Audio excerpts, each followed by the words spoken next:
Iki wis on apa Guru? On. Lho lah kok cepet men. Ya kan kamu kok sih. Diedit. Iya, di apa? Oke. Ya. Tapi lho ya. Jam 3 Sama sore. sama sore. Kalau usah sama sore cek netral. Sampai penonton apa kan? Ya kan pemirsa kan. Ya enggak ada ngomong sore. Apa? Iya. Apa? Ya ucapan biasa Apa? Hah? Sore itu Pak. Pokoknya ucapan kayak gitu. Ya udah. Jenenge wong kritik. Kriting repot ya. Pokoknya kriting kita debat. Apa bro ya? Saya kenalin apa bro? Ini saya datang ke rumahnya apa? Kan lama saya nggak ketemu apa. Pak bro ini pengamat medsos. Semua dikritisi. Saya dikritisi loh. Perkara kriting ini lah dikritisi. Ini luar biasa. Saya suka dengan manusia unik ini. Iya. Balik meneh ambek apa bro? Iya. Jadi gini.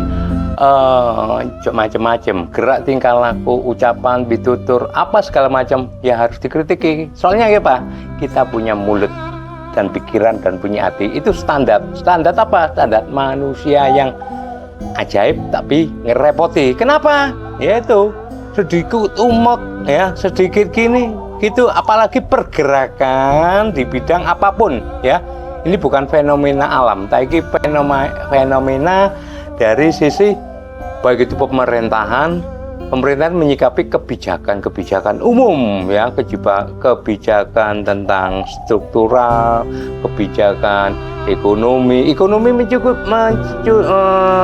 mencakup tentang yaitu paling utama dan mendasar adalah nih masalah keuangan ya. Coba dididik duit pajak lho Pak. Nah, ya pajak iki Pak. Iki menteri kita ini luar biasa ya. Kalau saya perhatikan medsos ini juga ruwaya. Sama lah pengamat medsos lah. Nah, ini Pak Purbaya ini Menteri Keuangan Republik Indonesia ini luar biasa. Dan ancaman dia sekarang, dia mau obok-obok mafia pajak ini Pak. Lah menurut sampean kemarin wis padha kena to. Wis diintip kabeh to. Iki ancamane ning kene. Iku ketir-ketir nggak Pak? Kira-kira oligarki ambek tukang pala ataupun mafia pajak ini Pak? Khususnya birokrat Pak. Ya. Ketir-ketir nggak ya? Iya. Apa dasarnya mereka itu ketir-ketir menurut pengamat sampean? Iya, jadi gini, urusan pajak itu adalah urusan yang sangat sensitif. Pajak tidak ada kata lain. Kalau bahasa syar'inya itu zakat lah, kalau menurut Bro, atau menyisihkan berapa persen untuk dikembalikan kepada bukan ke pusat, sebenarnya diri kita sendiri nantinya ke pusat, nanti balik menaik ke daerah atau ke tiap-tiap yang berkompeten, terutama khususnya yang mempergunakan ya. Pajak sendiri itu saya kira sangat-sangat dibutuhkan. Karena apa? Mau tidak mau itu adalah uang-uang yang wajib dikembalikan untuk kepada rakyat sendiri ya. Ini yang diincar kayak semacam sampean ngomong sing terlalu si oligarki apa. Jangan kan gitu, pajak lho wong awake dhewe kerja dhewe. Badok lho kena pajak ya. Sampai ada 10% sampai berapa persen. Nah itu. Kalau secara langsung kita ini sudah makan tapi kena pajak ya. Tapi ya kembali lagi ke kesadaran ya. Pajak itu jangan dibuat main-main. Nanti akan itu memberikan semacam balak atau karma ya. Khususnya pengaturan atau penerimaan pajak itu yang mengelola yaitu ya bagian-bagian keuangan ya. Keuangan itu meliputi ya di bidang yang semestinya ya di perpajakan dan juga di bagian uang yang lebih membidang, dan itu yang menyoroti siapa? Nah ini yang perlu saya pertanyakan, yang menyoroti perpajakan ini yang benar-benar independen, yang benar-benar transparan dan terang-terangan itu seharusnya siapa? Seharusnya nggak usah jauh-jauh, harus disampaikan ke publik ya, nggak usah yang kita muluk-muluk pajak di daerah.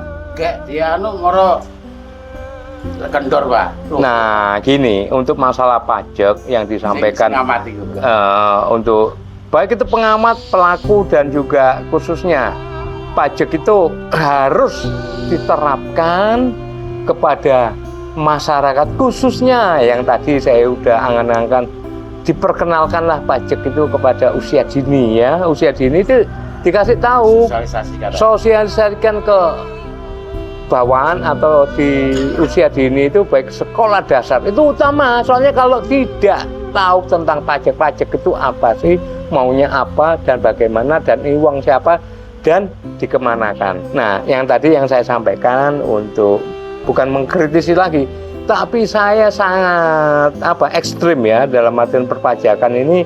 Yang mengelola ya orang pajak sendiri, yang ngawasi siapa ya. Sebenarnya yang mengawasi nggak jauh ya, diri kita. BPK, Pak. Ya, BPK juga manusia ya.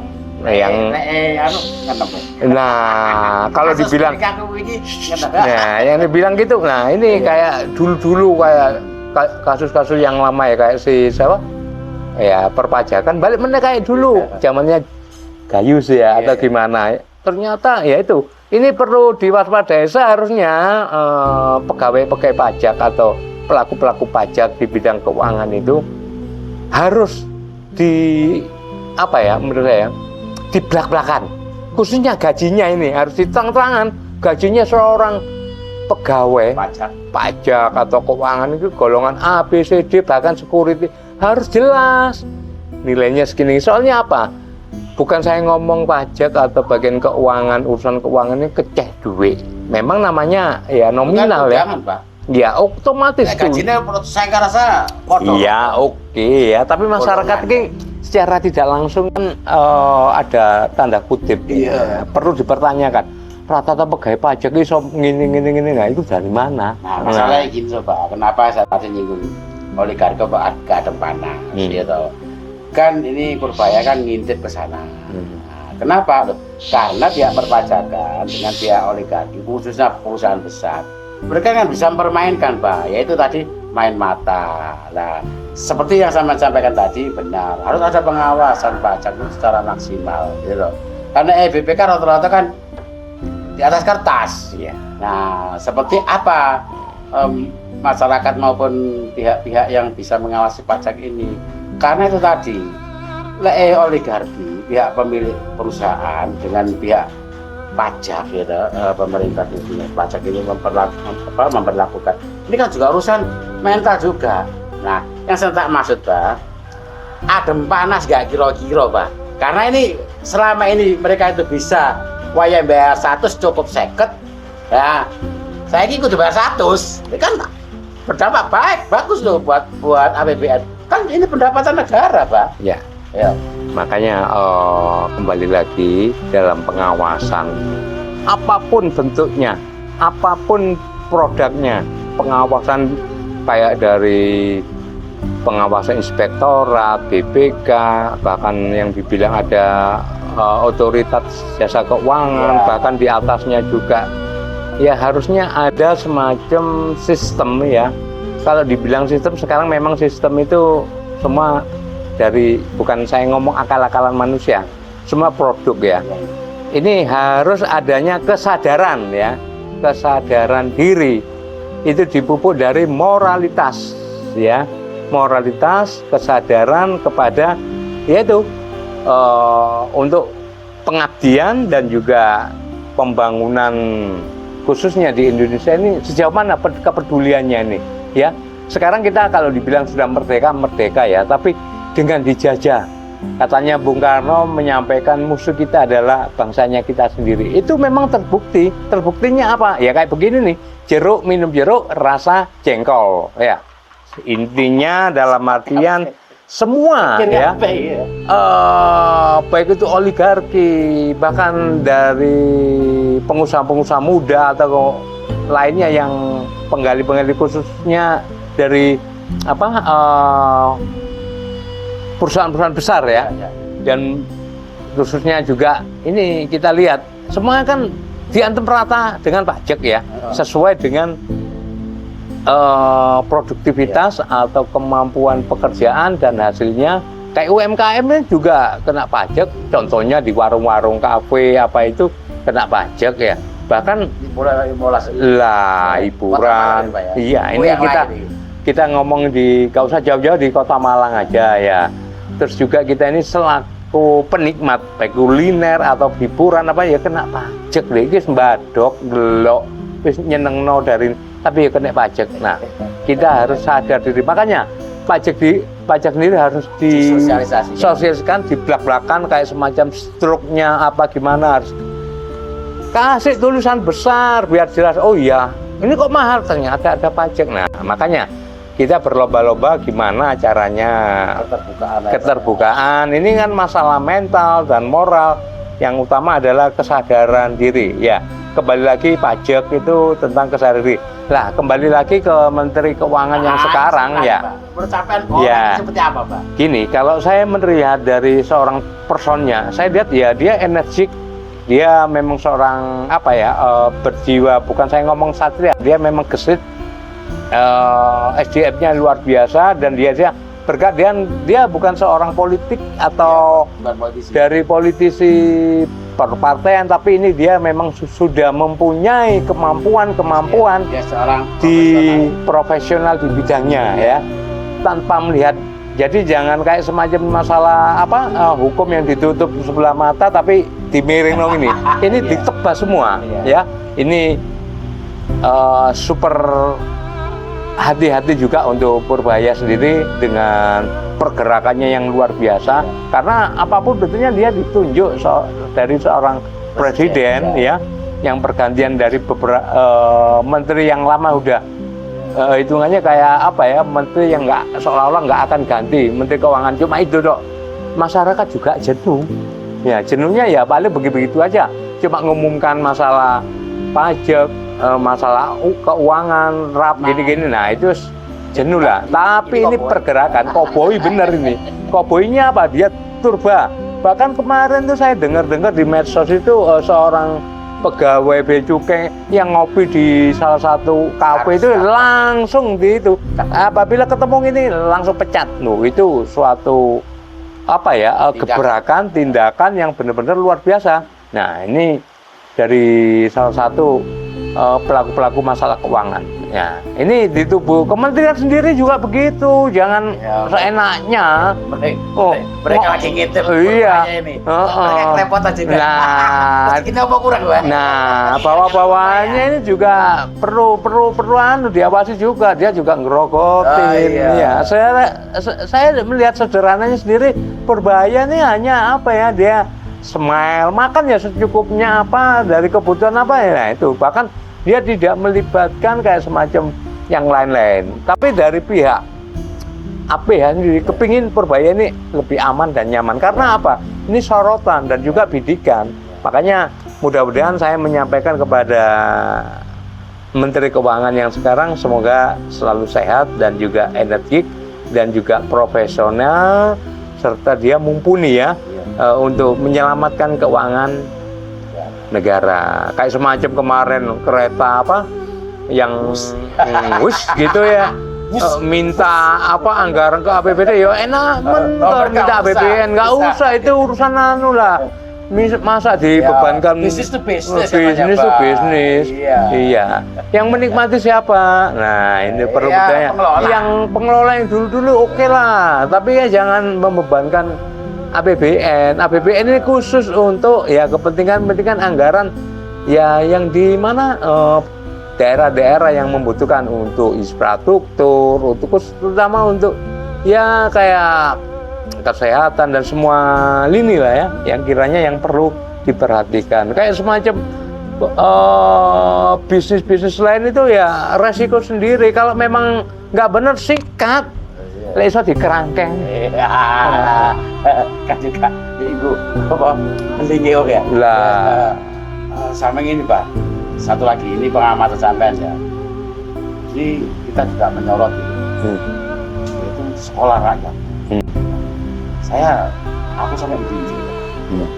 Sekolah rakyat ini, negara ini benar-benar memberikan perhatian maksimal pada pendidikan era Prabowo ini. Dengan sekolah rakyat.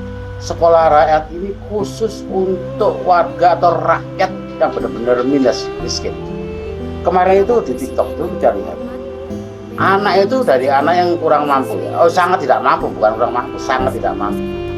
akhirnya sekolah itu diasramakan. Kalau ini terjadi, saya yakin 10 atau 20 tahun ke depan ini anak-anak Indonesia ini akan menjadi anak-anak yang luar biasa, ya kan? Kalau 2045 ya, 2045 adalah generasi emas, akan tercapai. Saya yakin itu. Ya. Itu menurut sampean seperti apa? Kasihan Pak, di rumah itu makan ada iwak uyah tok. Eling aku biyen cilik aku pernah iwak uyah. Tapi beda zaman lho ya. Zaman sekarang makan iwak uyah iki sik seakan apa? Ya. Nah, itu Pak. Ini saya menyikapi, ya, untuk menyikapi dengan adanya sekolah rakyat ini luar biasa, bukan keterbelakangan. Namanya dulu ada SR ya, sekolah rakyat. Ini berarti Presiden Prabowo sudah menegakkan, mengamalkan, dan melaksanakan, yaitu tentang Pancasila. Ini sila kemana? Sila keberapa? Semua sila ya, tapi yang paling utama tentang keadilan dan kerakyatan ya. Ini benar-benar sudah benar-benar menerapkan dan tidak pandang bulu masalah pendidikan dari kaum apapun, bahkan disabilitas, kaum marginal bisa sekolah. Dan ini bukan saingan atau sekolah yang kiranya yang bukan produk baru, tapi ini memang benar diprioritaskan kepada orang-orang yang benar-benar membutuhkan dan juga orang yang tidak mampu. Dan prioritasnya saya kira ini luar biasa, bukan mengistimewakan, tapi memperhatikan sejauh mana kebutuhan education atau pendidikan ini diterapkan ke masa depan sampai nanti yang dibilang Bang Kadir John Kai yang saya lihat itu generasi emas itu bisa terwujud tanpa batas, tanpa sekat. Pendidikan ini benar-benar diwujudkan tanpa kecuali. Ya, itu pun menggunakan dana APBN. Ya, saya sangat 20% dari APBN luar biasa, digelontorkan nggak apa-apa. Soalnya jelas untuk, dan kembali lagi pengawasannya perlu diperketat dan perlu diperjelas dari pihak-pihak APH atau mungkin dari masyarakat, dari lembaga-lembaga swadaya masyarakat juga menyoroti. Ya bisa, tapi nyoroti tapi aja sing main-main ngono lho ya. Pak, anak tidak mampu, kemudian mangannya susah ya. Di situ diasramakan, mangan teratur, gitu, belajar teratur, tidur teratur, ya kan? Dan dia bisa nyaman dengan dunia pendidikannya. Ini kan luar biasa, Pak. Aku sayang berhenti, Pak. Berapa miliar untuk blog TikTok itu, Pak. Ya Allah ya Rabbi, luar biasa ini. Aku pertama milih, kemudian kembali kepada pemerintahan, luar biasa. Ya. Harus kita dukung. Kita benar-benar untuk era kepemimpinan Presiden beliau sendiri sebagai kepala negara kita ya, yang perlu kita apresiasi dengan program-programnya. Ini kan masih dalam 1 tahun, saya kira pergerakannya sudah mulai bukan curi start, tapi sudah startnya ini sudah mulai greng. Nah, ini tinggal gimana dari tim-timnya ini, khususnya dari kabinet-kabinet ini, jangan sampai melakukan sesuatu hal yang balilo atau yang kiranya mikir dirinya sendiri lah. Mikirnya sendiri. Ini harus pengabdian. Kayak saya sendiri Bro sebagai mereka dipilih pengamat, menteri rata-rata ya 99% itu besok-besok gitu Pak. Iya, makanya kita lihat dari seorang pemimpin itu harus mampu. Mampu itu bukan dari SDM aja, tapi mampu dari ekonominya aja, dan pendidikan dan SDM-nya. Tapi yang perlu adalah yaitu moral atau akhlak, tentang balik meneh Bro tadi nyampaikan kesadaran ya. Kalau dengan kesadaran, saya yakin dia akan melakukan sesuatu yang negatif, pasti dia akan mikir gitu. Jadi gitu Bang Kadir John Kai, yang kiranya kita mengamati di dunia medsos ini, karena semua di medsos ini apapun bentuknya pergerakan kita sedikit kecil apapun sudah jadi sorotan ya. Kita mau kemanapun, kayak kita udah keterbukaan, tapi ya itu jangan disalahgunakan, jangan dipelintir-pelintir, apa adanya aja. Kayak Bro nyoroti beberapa angle-angle kayak semacam gini, ya itu tujuannya untuk saling kepedulian untuk pembangunan ya negara kesatuan Republik Indonesia ini yang kita cintai. Kita ini bersyukur bener jadi warga negara Indonesia yang kiranya sudah diberi kemerdekaan, kenyamanan, ketentraman, kesuburan dari apapun bentuknya. Nah, karena kita nggak sadar diri, kita ini banyak ya, jangan sampai males lah ya, apapun bentuknya kita harus punya kreativitas ya dan kuantitas, dan kita ini harus bekerja ya, bekerja yang sesuai dengan prosedur, dengan kemampuan kita. Jangan sampai kita bengkong, nanti kembali lagi nanti ke karma lagi atau kualat ya, itu aja. Saat ini bicara Kota Malang ya, pengamatan kan ini juga di medsos juga ini ya, berimbang kita. Pemerintah sendiri kan juga mengeluarkan media sosialnya dan sebagainya, sehingga mereka itu juga mengamati komen-komennya. Saya lihat itu positif lah, nggak kasar gitu. Saya ngamati juga dengan medsosnya pemerintah. Kalau menurut sampean dengan kondisi ini seperti apa Mbak, Kota Malang ya khususnya? Jadi kita sebagai pegiat medsos yang juga aktif mengamati medsos pemerintah seperti apa? Iya.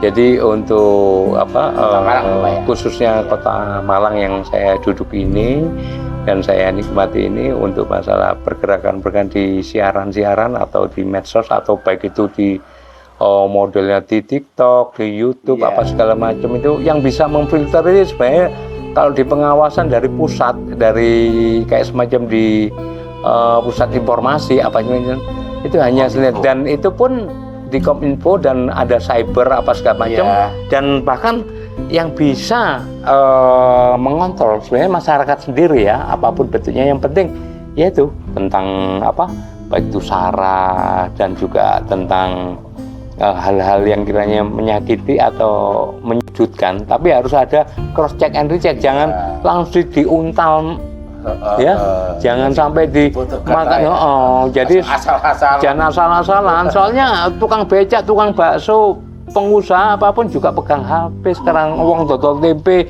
bikin apa bisa, dia kan selalu hoax share apa itu, bukan hoax aja, juga editingan gitu. Yang penting itu dengan adanya di medsos khususnya kita yang punya ini, ojo loro hati ya, semuanya pikiran dan hati harus balance atau seimbang. Jadi semuanya harus kita cermati. Makanya kita berpandai-pandai mencermati hal-hal di media sosial, khususnya tentang IT ini ya. Jangan langsung diuntal atau itu akhirnya jadi gagal paham gitu. Kalau pemerintah itu sudah memberikan informasi yang benar ya, di share di masyarakat ini bisa ahok-ahok. Iya. Jadi juga untuk saya berpesan kepada khususnya kepada adik-adik saya atau regenerasi dan anak-anak kita ini, untuk masalah gadget ini bukan sangat riskan, ini sangat kebutuhan. Iya benar. Ini kan juga kebutuhan. Nggak bisa ditinggalkan, dan kayak disekat atau dengan keamanan apapun nggak bisa, mesti lolos lah apapun. Yang penting yaitu kembali lagi yaitu kesadaran diri dan moralitas kita tekankan, dan khususnya kita sendiri sebagai warga negara Indonesia ya terapkanlah ya itu tentang Pancasila, diamalkan dan dijalankan ya, jangan dihafalkan aja gitu. Ya apalagi Pak Kadir, Jengkai. Saya rasa cukup Pak. Iya. Oke, terima kasih teman-teman. Ini lagi ketopros sama apa? Lama ini. Ada 3 bulan, 4 bulan kita ya. Iya, kurang lebih begitu. Ya. Kita agak ketemu. Nah, ketopros sama apa Bro. Jadi apa yang disampaikan apa Bro tentang relevan bahwa saat ini medsos ini luar biasa. Kalau kita tidak cerdik, tidak bijak menggunakan, ya sangat berbahaya bagi diri kita juga bagi orang lain. Terima kasih. Wassalamualaikum warahmatullahi wabarakatuh. Merdeka! Abah Bro, nemen. Yang berisik di tutup ya. Tepat, luar biasa.